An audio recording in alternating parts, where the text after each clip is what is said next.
नमस्कार दोस्तों, आज हम श्रीमद् भगवद गीता के अध्याय 2 में आगे बढ़ते हुए श्लोक 21 से 40 तक के गहन विचारों पर चर्चा करेंगे। इस हिस्से में भगवान श्री कृष्ण ने अर्जुन को आत्मा, कर्म और ज्ञान के महत्व के बारे में समझाया है। ये श्लोक हमें सिखाते हैं कि सच्चा ज्ञान आत्मा की अमरता, कर्तव्य की भावना और बिना आसक्ति के कर्म करने में है। हम जानेंगे कि आत्मा का स्वरूप और उसकी अमरता क्या है, कर्म करते समय मन को कैसे स्थिर रखा जाए, बुद्धिमान व्यक्ति जीवन की कठिनाइयों में भी संतुलित कैसे रहता है और कैसे हम कर्म योग के माध्यम से आत्म साक्षात्कार और शांति प्राप्त कर सकते हैं। तो चलिए अब हम स्टार्ट करते हैं श्लोक 21 से 40 तक।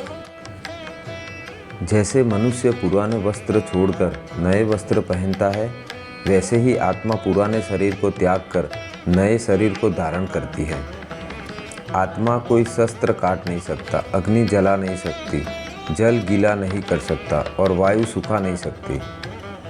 हे भारत, आत्मा न काटी जा सकती है, नाश नहीं होती और नित्य स्वरूप वाली है। शरीर नश्वर है, आत्मा अविनाशी है। हे अर्जुन, मैं सर्वत्र स्थित अविनाशी आत्मा हूँ, इसे जानकर तू भ्रमित नहीं होगा। हे अर्जुन, मैं इस महात्मा पुरुष को जानता हूँ जो सभी प्राणियों का अधीक्षक है। उसे जानकर मनुष्य शांति को प्राप्त होता है। आत्मा को मारने वाला और मरा हुआ मानने वाला दोनों अज्ञानी है। जन्मे हुए का मृत्यु निश्चित है और मृतक का जन्म, इसलिए तू शोक नहीं कर। यह श्लोक आत्मा की शाश्वतता और अमरत्व का ज्ञान देता है। संपूर्ण जगत में व्यापक अविनाशी आत्मा को कोई नाश नहीं कर सकता। शरीर नश्वर है, परंतु शरीरधारी आत्मा नित्य और अविनाशी है। इंद्रियों के विषय शीत, उष्ण, सुख और दुख आते जाते रहते हैं। हे भारत, इन्हें सहन कर। जिसे सुख दुख विचलित नहीं कर सकते वही अमृतत्व को प्राप्त होता है। प्राणी अदृश्य से दृष्टि में आता है। इस चक्र में कोई भी भ्रमित नहीं होता। जो लोग मेरी शरण में आते हैं उनके लिए मैं योग और सुरक्षा का पालन करता हूँ। सुख और दुख, लाभ और हानि, जय और पराजय में समान दृष्टि रखकर तू युद्ध कर। ऐसा करने से पाप नहीं लगेगा। ज्ञान अभ्यास से श्रेष्ठ है। ध्यान से ज्ञान, त्याग से शांति मिलती है। हे महाबाहो, जो संन्यास करता है उसका फल दुख रहित और अविनाशी होता है। सभी कर्म करो, लेकिन उसके साथ आसक्ति न रखो।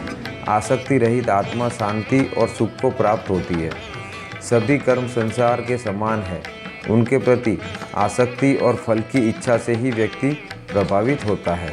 तो दोस्तों, आज हमने श्रीमद् भगवद गीता के श्लोक 21 से 40 तक के उपदेशों में जाना कि आत्मा अमर है और कभी नष्ट नहीं होती।